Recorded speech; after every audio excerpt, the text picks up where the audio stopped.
பெருமைப்படுகிறேன். காரணம், அவர் கலைஞரிடத்திலே பணியாற்றியவர், கலைஞரிடத்திலே கற்றவர். அதே போன்று இந்த அடுத்து இருக்கிற நம்முடைய உதயநிதி அவர்கள் அந்த இடத்துக்கு நிச்சயமாக சத்தியமாக ஒரு காலத்துக்கு வருவார். அப்படி வருகிற பொழுது இந்த மன்றத்திலே நான் தெரிவிக்கிறேன், தலைவர் பெற்ற பேரும் புகழை விட, ஏன் உட்கார்ந்து இருக்கிற தளபதி அவர்கள் பெறுகிற பேரும் புகழை விட அதிகமான பேரும் புகழையும் பெறக்கூடியவர் என்னுடைய தம்பி உதயநிதி. நான் என்ன ஜோசியக்காரனா? நான் தான் நிறுவனர், நான் தான் தலைவர். காலத்துக்கு நீயே தலைவரா இருப்ப, உனக்கு அப்புறம் உன் மழையா, அதுக்கப்புறம் உன் பேர.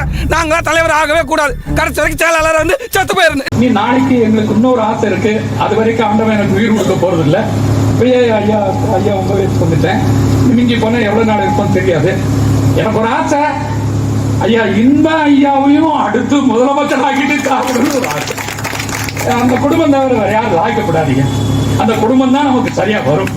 ஆக இன்பம் யாருன்னா ஐயா உதயநிதியுடைய பையன், எங்க தளபதி மு.க. ஸ்டாலின் பேரன்.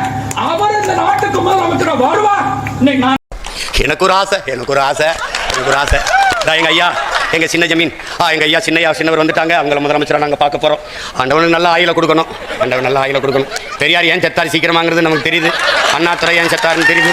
ஆனால் நல்ல ஆயில கொடுக்கணும். அப்படியே எங்க ஐயா இன்ப ஐயாவே நான் முதலமைச்சரா பார்த்துடணும். இந்த ஆண்டவன் ஒருத்தன் இருந்தான்னா அவன் அடிபடி சாவாம்பாரு. உங்களை பார்த்துடணும். அந்த குடும்பம் தாங்க எங்களுக்கு சரியா வரும், வேற எதுவும் எங்களுக்கு சரியா வராது. ஏண்டா உன் குடும்பம் கூட உனக்கு சரியா வராதாடா?